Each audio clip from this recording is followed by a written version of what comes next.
again, and welcome back to Mimsy Park. Today, I thought we would do another movie review episode. I have not done one in a while. I'm currently working on a vlog from Territory Days and the zoo here in Colorado Springs. Mike, the Finder, and I went to Territory Days. Did what we could do at Territory Days, but there wasn't a ton to do from a vlogging perspective. There's a lot of stuff to do there, just not from a vlogging perspective. So we did end up kind of having some fun there, and then moving on to the zoo. That episode is coming soon, but I figured in the meantime, I would do a movie review episode because I had gotten around recently to watching a few movies. The first one, I did not go into with high hopes. I did not expect it to be good. I barely expected it to be watchable, and it was not good, and it was barely watchable. So it matched my expectations completely, exceeded them even, just not in the way you would normally want them to. And that movie was Death Note. Not good. Not good. It's got the CW/the WB from back in the day written all over it. Just terrible. Whitewashed to hell, first of all. There is something odd about, especially if you are a lover of the anime like I am. I love the anime. Death Note is by far one of my favorite animes. I've not watched it in a while. It's been even longer now since I watched the movie, so I'm a little off on some of my knowledge, but it is by far one of the best animes I've ever watched. By far one of my favorite animes I've ever seen. So to see Light as a white kid was odd to me. I don't know if that's just me being weird. It could be, but the anime is very Japanese. Like, I mean, other than watching it in English, it's very Japanese. So to see it done that way and be super whitewashed was really weird. I would imagine it's how watching Ghost in the Shell feels. I have not watched that for kind of similar reasons. The whitewashing aside, that was not the only bad thing about it. Ryuk is a prime example. I love Willem Dafoe. I think he's a great actor. His voice does not lend itself well to Ryuk. It just doesn't. It just doesn't work. I don't know why. I don't know if it's just, again, it could be just me. But there's something very weird about hearing Willem Dafoe's voice with Ryuk. Speaking of Ryuk, the whole drowning him in bokeh and drowning him in shadow and stuff like that is not artistic. It's not creepy. It's cheap. It's because he's completely CGI'd. I don't know if it was a budget choice. I don't know if it was the cinematographer's choice, the director. I don't know who decided to drown him in bokeh and shadow, but it doesn't work. I don't understand why you would do that when you could do so many awesome things with Ryuk. You could make him look awesome even if you just copied completely the way he looks in the anime, which is what they should have done with most of this movie. Most of this movie should have been the anime in real life. That's what it should have been. But it goes off on this weird direction. It makes little references here and there to the anime, but it all not really true to the anime at all. I don't know if that was on purpose. I don't know if they were just trying to appeal to a wider audience. Spoiler alert, you already had a huge audience for Death Note here in America, so whatever. Light is all wrong. I mean, it's the best way of putting it. He is all wrong as a character in this movie because of the way he is in the anime. He's confident, he has a lot to lose, he has a good home life, he's intelligent, he's got a bright future ahead of him, and then he comes across his Death Note, and all of a sudden, oh crap, I can do this with it, and he starts putting everything at risk. He puts everything at risk in the anime for the sake of being able to use the Death Note, and it's just not like that in the movie. He's not confident at all. He's a troubled kid. He has a bad home life. He doesn't seem to have it off very well at school. I don't know who this was aimed at. They assume you know everything about the characters because you've watched the anime, so there's not a ton of character development. At least I didn't feel like there was.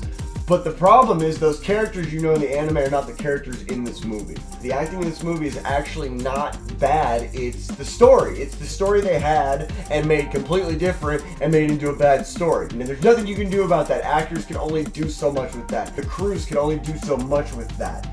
So that's really where the crappiness of this movie is in the writing.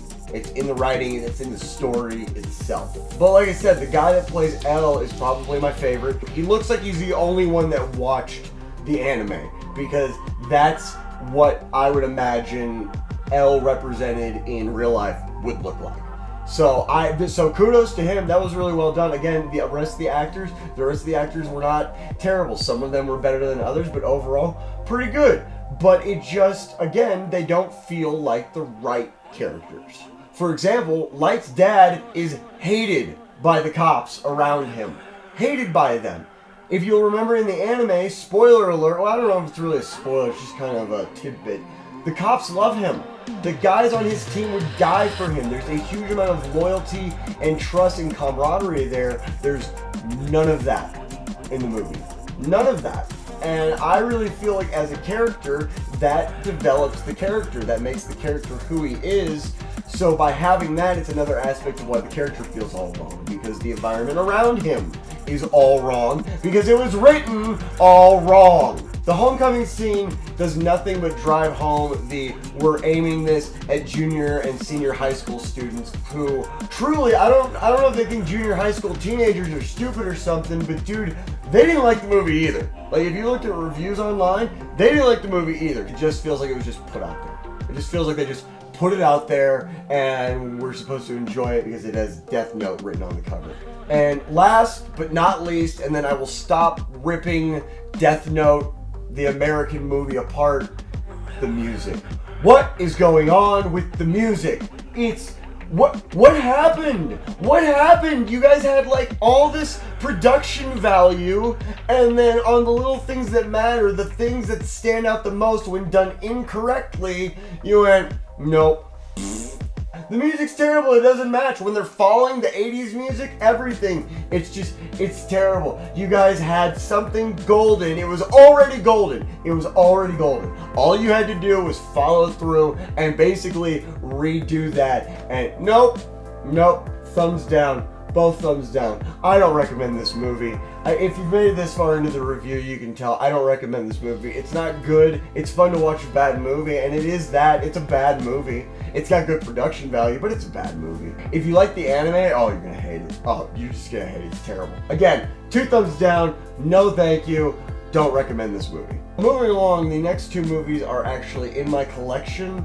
I have watched them before, but wanted to go back and revisit them from an analytical standpoint. One of them is in one of my favorite series going on right now, the Conjuring franchise. It's one of my favorites. It's been hit or miss here with some of the movies, but overall, love it. And with that said, the first movie up is Annabelle. I really like Annabelle. I do. However, somebody at my work had said that it was a jump scare movie. I had argued it wasn't. When I think of a jump scare movie, I think of almost exclusively jump scares. You're gonna get jump scares in a horror movie. It's just gonna happen. It's part of it being scary. Part of horror is appealing to the negative senses, the things that make us uncomfortable. That's why even though I'm not a fan of them and would rather not watch them, rape scenes are in a lot of horror movies because it's not just about what's scary from a supernatural standpoint or a gore standpoint, but it's about getting deep down inside. So I see from that standpoint, again, not a huge fan of them. I can live without them totally, but I get why they're in there. Moving along, I can see what he was saying because there are jump scares in this movie. I still would not say it's a jump scare horror movie though. There are jump scares in there. There absolutely 100% are. And when I saw them and when they stood out to me, I got kind of a little like, oh, weak, because I'm not a huge fan of jump scares. They're cheap. It's not hard to do it. I can do it to anybody. I can wait until Brittany's not looking, sneak up behind her and scare her. It's cheap. There's not a lot of thought put into it. From a storytelling point of view and from a generic overall standpoint, it's just cheap. There are a couple parts where the music and the sound effects get really intense out of seemingly nowhere. I don't really constitute that as a jump scare per se, but I can see how it would be perceived as one because it does make you get tense for no reason. I can see how that might add to the jump scare aspect. However, again, wouldn't really call that a jump scare. Not for me anyway. in my opinion. I was reminded of one thing that drives me absolutely crazy in this movie, and it's the fact that I know this lady has been through a super traumatic experience, but she's got that like weak female lead thing going on with her character, where she's like the female lead and she's almost so overcome by her emotions that she's powerless at times. Like when the dude is just hovering, I know she's been stabbed, I totally get that, but she's clearly conscious and aware of what's going on, and dude is being beat with an ornament of some kind and she's just spaced out. I get it. Traumatic experience, you've been stabbed, but what, doesn't your adrenaline kick in at some point? If you're clearly there and he's being beaten seemingly to death, do you not do something? I don't know. That just felt weird to me. I've never been pregnant and then stabbed while pregnant, so, I don't know how to react to that situation. Overall, I will say I really like the movie. The cinematography in this movie is great. The acting is really good. It's well written. Again, I am a huge fan of the Conjuring franchise altogether. I have not watched The Nun. I've not heard good things, but I will get around to watching that very soon. I plan on watching that one very soon, actually. But overall, I liked Annabelle. I really liked it. Upon watching it for the probably 10th to 20th time, I really liked it. I thought it was a really good movie. I can see, there are jump scares. I can see how somebody might perceive it to be a jump scare movie. I wouldn't classify it as a jump scare movie, although they are there. They are used sparingly, but they are there for sure. And then last up is a movie that I, upon rewatching, did like. I wasn't expecting to like it because I don't like found footage movies, but Paranormal Activity. From a filmmaking standpoint, this is awesome. If you really start to look into what they did to make this movie, it's got almost no film crew. It's got, camera crew. It was done on like a $15,000 budget. The actors were initially paid $500. When I looked online, it said initially, so I would imagine they got paid more later. Again, I don't like found footage movies. I do like ghost movies, and it's kind of like with the Blair Witch Project. The Blair Witch Project was done cheaply. It was not expensive, but it was done well. It was done well. I want to say the camera work is good, but it's pretty much, an expensive handy cam. I looked it up at the time, it was like a $5,000 camera. And so, it was a handy cam. So it's not like the camera work isn't great, but it lends itself, it says a lot about the writing.